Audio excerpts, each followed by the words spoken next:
Meus amigos, como eu disse, daqui a pouco eu terei a oportunidade de fazer um discurso mais formal no plenário do Senado, para que fique ali registrado, não apenas a nossa compreensão em relação a tudo que aconteceu nesse processo eleitoral, mas, em especial, a nossa visão clara em relação àquilo que precisa ocorrer no Brasil daqui por diante.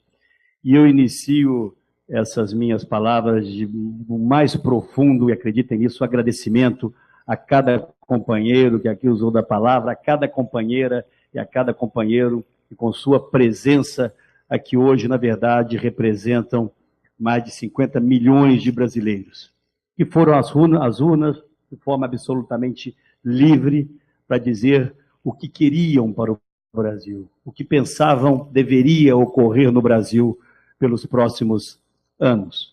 Eu sou um democrata, lutei aqui, já foi lembrado pelo pastor Everaldo, com as armas que tinha, com as armas da verdade, da compostura, da coragem, combatendo como aprendi a combater na política, onde, a meu ver, as ideias é que devem brigar e não as pessoas, mas não tivemos a maioria dos votos. O que eu quero reafirmar logo no início dessas minhas palavras é que a mesma determinação, a mesma coragem com as quais me preparei para governar o Brasil, eu trago hoje para participar da nova oposição que aqui hoje se reúne pela primeira vez. A oposição, me permitam apenas essa tênue discrepância de compreensão em relação a alguns dos que aqui falaram, claro que o fizeram muito mais pela generosidade da homenagem, ela não se faz por um ou por alguns cidadãos. A oposição brasileira hoje não precisa de um líder.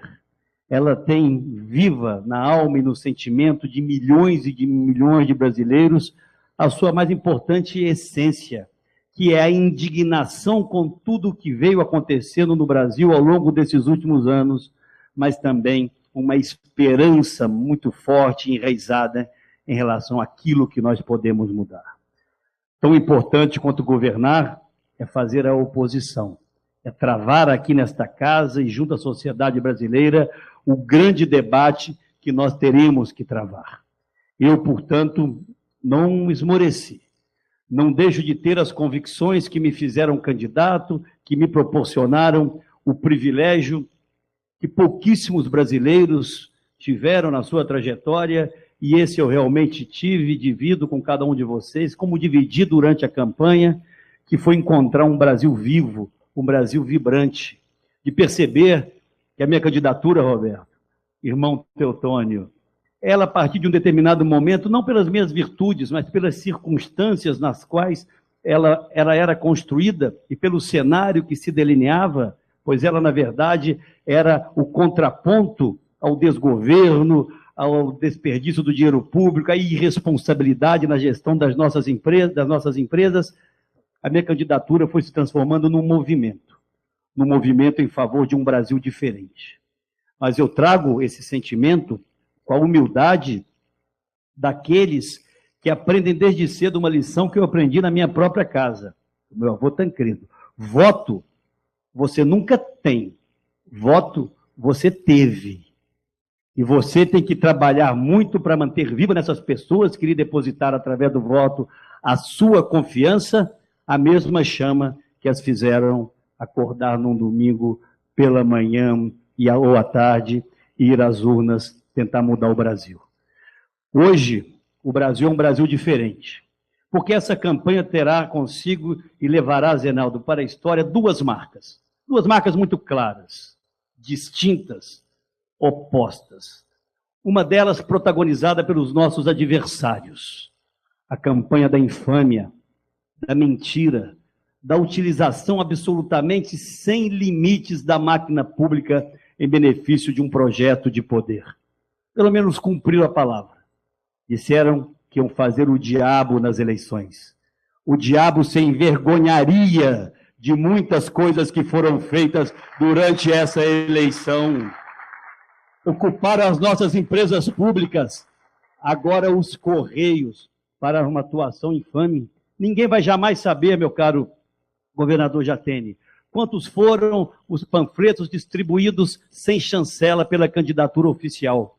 E, infelizmente, milhões de brasileiros vão deixar de saber qual teria sido a nossa mensagem, porque, Paulinho, e nós entramos com uma ação contra os Correios, contra isso, aquilo que nós distribuímos em várias partes do Brasil não chegou. E quero aqui deixar uma palavra de solidariedade aos milhares de funcionários dignos e honrados dos Correios e Telégrafos, muitos deles que se manifestaram indignados com o absurdo aparelhamento daquela empresa. Eu fico apenas num exemplo, porque essa é uma prática que não cabe no regime democrático. Talvez sim em regimes autoritários muito próximos àqueles que governam hoje o Brasil. Mas não ficou aí. Cássio acaba de descer dessa tribuna e me lembrava, como vários outros companheiros aqui testemunharam, que carros de som andavam pelas regiões mais pobres do Brasil para dizer que o voto no 45 significava o descredenciamento do Bolsa Família, ou no caso do Minha Casa Minha Vida também, a sua retirada da lista de possíveis beneficiários. Coisas absolutamente inacreditáveis. Armas que não são decentes, não são honradas, foram utilizadas nessa campanha eleitoral. Poderia ficar só nisso, já seria o bastante para que essa campanha tivesse essa marca perversa, essa nódoa absolutamente definitiva na vitória dos nossos adversários. Mas tivemos outras. Raul se lembrará. Eduardo, em primeiro lugar, depois Marina, depois eu, fomos vítimas dos mais torpes ataques e infâmias já desferidos contra quaisquer candidatos na nossa democracia contemporânea. Sabiam que era mentira e fizeram da mentira a sua principal arma de luta. Isso não dignifica a vitória que tiveram. Mas tem o outro lado, e aí é essa marca que vou me ater. A outra eu registro porque deve ficar como referência e até como cautela para todos nós que vamos enfrentar no futuro outras disputas. Essa foi a triste marca que esse governo deixou nessas eleições. Mas eu vi outra. Essa eu vi de perto. Com essa eu convivi. Com essa eu me emocionei. Essa me fez acreditar, mas acreditar do lugar mais profundo da minha alma que vale a pena, sim, fazer política. Que foi o meu reencontro com os cidadãos livres desse país. As pessoas voltaram a se abraçar nas ruas. As pessoas, sem se conhecerem, voltaram a se cumprimentar, a se olhar. Pessoas idosas, e quantas foram, meu caro Cícero, de 80, de mais de 90 anos, que se encontravam comigo, faziam um esforço enorme para chegar próximo de mim, para me dizer, eu vou às urnas dar o meu voto a você pela mudança, cuide dos meus netos, cuide dos meus bisnetos. As crianças, os desenhos, as mensagens das crianças que iam para a sua escola com as cores da bandeira nacional por uma causa que valia a pena. Os jovens que readquiriram nas universidades a capacidade do debate, do enfrentamento, de dizer que história é essa, o lado do bom é o nosso é o da honradez, o nosso é o da verdade. Profissionais liberais de todas as categorias, os médicos, sim, se mobilizaram de forma extremamente impressionante nessa campanha, em favor de quê? De uma saúde mais digna, como fizeram profissionais de várias outras áreas. Eu falo e cito esses exemplos para dizer que existe algo novo no Brasil. E nós temos, todos nós, nenhum mais do que o outro, a responsabilidade de manter isso vivo.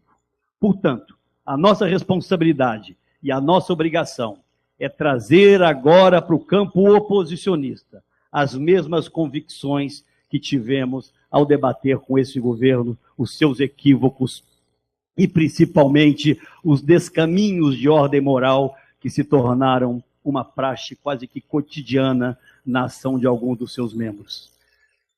Eu tenho comigo uma tranquilidade muito grande. Não venci as eleições. Gostaria muito de tê-la vencido e dar a todos esses brasileiros o governo honrado e digno que esperavam de nós. Mas eu boto a minha cabeça no travesseiro e durmo tranquilo, porque falei a verdade. Eles nos acusavam de sermos os grandes patrocinadores do capital financeiro. Votar no Aécio, votar no PSDB e nos seus aliados, significa aumento da taxa de juros. Votar no Aécio significa o favorecimento ao capital especulativo. O que aconteceu poucos dias depois da eleição? Taxas de juros aumentam para combater uma inflação que para eles não existia. Temos o maior buraco, o maior rombo nas nossas contas correntes de setembro de toda a última década. A inflação está aí, novamente fora de controle. Anunciava e perguntava a Écio, e as medidas amargas, quais serão? Estão aí, patrocinadas por esse governo. A energia sobe e a inflação e o preço da gasolina também. Medidas que seriam, se necessárias, talvez a um custo menor para a população brasileira, se eles tivessem tido a responsabilidade de tomar conta do Brasil e tomar essas medidas anteriormente. Mas não, prevaleceu a agenda da eleição e não a agenda do país. Aliás, essa é uma marca tradicional do PT. Sempre que o PT teve que optar entre o PT e o Brasil, o PT ficou com o PT e quem saiu perdendo foi o Brasil. Foi assim na eleição de Tancredo no colégio eleitoral, foi assim no Plano Real com Fernando Henrique, na lei de responsabilidade fiscal e agora nessas eleições. O que eu quero dizer a cada uma de vocês, a cada um de vocês, é que depende de nós fazermos com que essa chama que cresceu na sociedade brasileira, que de alguma forma se espalhou por todo o Brasil e por todas as regiões do Brasil, continuem vivas. E quero reafirmar aqui, para que nos ouçam em todo o Brasil. Farei a oposição ao lado de vocês, como disse, com as convicções que governaria. E farei a oposição pensando sempre, Raul, nos mais pobres, nos que mais precisam. Não vamos permitir essa ação draconiana e macabra de dividir o Brasil entre nós e eles. Vamos cuidar aqui das medidas que diminuam as vergonhosas desigualdades a que o Brasil ainda hoje está submetido. E vamos, meus amigos e minhas amigas, com absoluta coragem, a coragem cotidiana, que não precisa resvalar para a ofensa, mas uma coragem permanente. Vamos acompanhar as ações desse governo, vamos qualificar a nossa oposição. Estou reunindo e organizando, Roberto, um grupo de trabalho técnico que vai permanentemente avaliar as ações de cada uma das áreas desse governo para que possa municiar os senhores, para cobrar cada um dos compromissos que eles assumiram com os brasileiros durante a campanha eleitoral e que estão muito longe de cumprir.